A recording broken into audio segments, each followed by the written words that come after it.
Imagine करें कि आप पूरे 72 दिनों तक प्लेन क्रैश में एक ऐसी जगह में फंस जाएं जहां चारों तरफ बर्फ ही बर्फ हो। ना कोई इंसान, ना कोई मदद और ना खाने पीने को कुछ हो। बस चारों तरफ आपको अपनी मौत का साया नजर आए। लेकिन तभी आपके साथ कुछ ऐसा हो जाए जिसकी आपने बिल्कुल उम्मीद नहीं की हो। कहानी की शुरुआत होती है 13 अक्टूबर 1972 में, जब एक रग्बी टीम अपना फाइनल मैच खेलने अमेरिका से चले जा रही थी। ये एक नॉर्मल फ्लाइट थी और जहाज के अंदर बैठे सभी प्लेयर्स बहुत खुश थे, क्योंकि उनमें से कई लोग पहली बार प्लेन में ट्रैवल कर रहे थे और ये सभी पहली बार अपनी कंट्री से बाहर किसी दूसरी कंट्री जा रहे थे। कुछ प्लेयर्स के साथ उनके फैमिली मेंबर्स भी थे, जो अपने बच्चों को गेम में सपोर्ट करने के लिए उनके साथ जा रहे थे। प्लेन के टेक ऑफ करने के बाद जब वो एंडीज माउंटेन से होकर चिले की तरफ बढ़ने लगा, उस वक्त तक सब कुछ नॉर्मल चल रहा था। अंदर बैठे सभी प्लेयर्स बहुत खुश थे और विंडो सीट से बर्फीले पहाड़ों का नज़ारा देख रहे थे। लेकिन उन्हें पता नहीं था कि कुछ मिनट बाद उनके साथ कुछ ऐसा होने वाला है जिसके बारे में सोचने से भी डर लगता है। कुछ देर बाद अचानक मौसम खराब हो जाता है। एक बहुत ही तेज बर्फ का तूफान आ जाता है, जिससे जहाज तेजी से झटके खाने लगता है। झटके लगने की वजह से सभी पैसेंजर्स घबरा जाते हैं।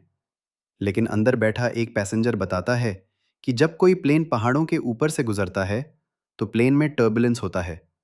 यानी ये कोई खतरे की बात नहीं है, जल्द ही सब कुछ नॉर्मल हो जाएगा। लेकिन जैसे जैसे ये प्लेन आगे बढ़ रहा था, इसका टर्बुलेंस भी बढ़ता जा रहा था। जहाज अब और तेजी से झटके खाने लगा। प्लेन के अंदर मौजूद सारा सामान इधर उधर गिरने लगा। ये देखकर लोगों के बीच हलचल मच गई। पायलट्स जहाज को संभालने की कोशिश कर रहे थे, मगर अब जहाज कंट्रोल से बाहर हो गया था। इससे पहले कि पायलट्स कुछ कर पाते, सामने एक पहाड़ आता है और यह जहाज सामने के पहाड़ से जा टकराता है और दो हिस्सों में अलग हो जाता है। एक प्लेयर तो जहाज के टकराते ही प्लेन के पिछले पार्ट के साथ ही उड़ जाता है और हवा में गायब हो जाता है, जबकि प्लेन का आगे का हिस्सा तेजी से रगड़ते हुए बर्फ की एक बड़ी सी चट्टान से जा टकराता है। यह टकराव इतना तेज था कि प्लेन की सभी सीट्स एक दूसरे के साथ चिपक जाती हैं, जिसमें कई लोग कुचल कर मारे गए। अब जो लोग इस एक्सीडेंट से बच गए थे, उन्होंने खुद को संभाला और कैबिन में मौजूद बाकी लोगों की मदद करने लगे। कुछ प्लेयर्स जल्दी से पायलट्स के पास पहुंचे और उन्हें बाहर निकालने की कोशिश की, लेकिन इस दौरान ये दोनों पायलट्स भी मारे गए थे। ये एक बहुत ही दर्दनाक माहौल था। हर तरफ खून ही खून फैला हुआ था। चारों तरफ लाशें बिखरी हुई थी। इस प्लेन में टोटल 45 लोग ट्रैवल कर रहे थे, मगर इस क्रैश के बाद 18 लोगों की जान चली गई और सिर्फ 27 लोग जिंदा बचे। अब चूंकि इस जहाज ने शाम को टेक ऑफ किया था, इसलिए थोड़ी देर में ही रात हो गई।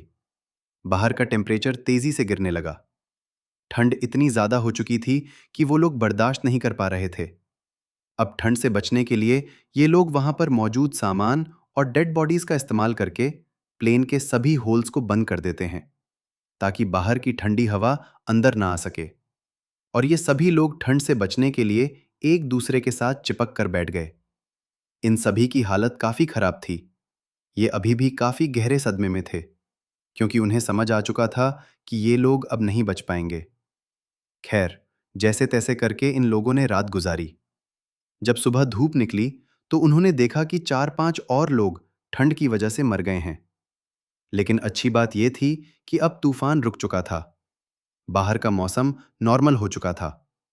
जब ये लोग प्लेन से बाहर आए तो उन्हें दूर दूर तक चारों तरफ सफेद बर्फ के अलावा और कुछ भी नहीं दिखाई दिया। अब इन लोगों को जल्द से जल्द इस जगह से निकलना होगा, क्योंकि ये लोग यहां ज्यादा दिन तक जिंदा नहीं रह पाएंगे। इनके आसपास ना तो कोई घर था, ना ही कोई जानवर, और ना ही कोई पेड़ पौधे जिनसे ये लोग सरवाइव कर सकें। अब सबसे पहले इन लोगों ने प्लेन की सीट्स को बाहर निकाला, ताकि प्लेन के अंदर सभी के सोने की जगह बन सके। उसके बाद उन्होंने घायल लोगों को धूप में लिटाया, ताकि उनकी बॉडी गर्म हो सके और ये लोग पानी पीने के लिए बर्फ को पिघलाकर एक एक बूंद करके पानी जमा करने लगे। उसके बाद उन्होंने सभी लोगों का सामान इकट्ठा किया। कोई काम की चीज मिलने पर उसे एक अलग सूटकेस में रखते गए। अब जो लोग इस एक्सीडेंट में मारे गए थे, उनकी बॉडीज को कुछ लोग प्लेन से दूर लाते हैं और उन्हें बर्फ से ढक देते हैं ताकि उन्हें